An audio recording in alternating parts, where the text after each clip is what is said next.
আপনাদের বলছি, আপনার যে সহযাত্রী আপনার কাছে বা পাশে বসে আছে, যে আপনার সঙ্গে নিত্যযাত্রা করে, অথচ আপনি জানেন সে হয়তো টিকিটও কাটে না, এইখানেই আমরা পূর্ব রেলের তরফ থেকে একটা স্পেশাল ড্রাইভ নিচ্ছি।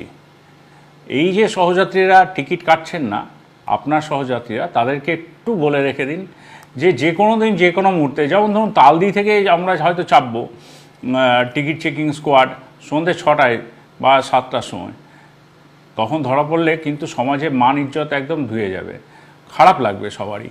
বা এটাও হতে পারে আমরা যারা হাওড়া ডিভিশনের যাত্রী তাদের কথাও বলছি, তাদের জন্য আমরা হয়তো আরামবাগে চাপলাম, মানে এমন একটা লোকেশনে চাপবো যেখানে হয়তো মানে কোনো দিন আশাও করেননি মানুষজন যে আমরা টিকিট চেকিংয়ের জন্য ওই সন্ধ্যাবেলায় 7টা বা 8টার সময় আমরা টিকিট চেকিং করব।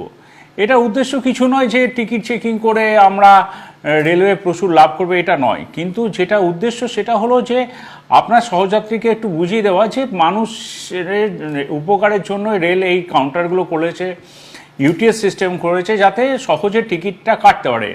আর বাসের থেকে রেলের ভাড়া অনেক কম, তো টিকিটটা যদি নিয়ে নেয় হাতে তাহলে তো অনেক সুবিধা, এই সামাজিক অসম্মানটা তো হয় না।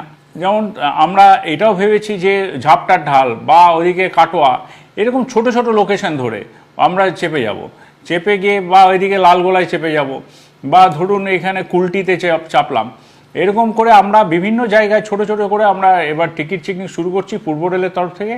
শুধু আপনাদের কাছে এটা বিনীত অনুরোধ, আপনার সহযাত্রী যে টিকিট কাটছে না তাকে টিকিট কাটান, মাত্র 5 থেকে 10 টাকা মাত্র ভাড়া, যেখানে বাসে অন্তত 50 টাকা, 70 টাকা, 100 টাকাও বাস ভাড়া হয়ে যায় সেই সমদূরত্ব জার্নি করতে গেলে।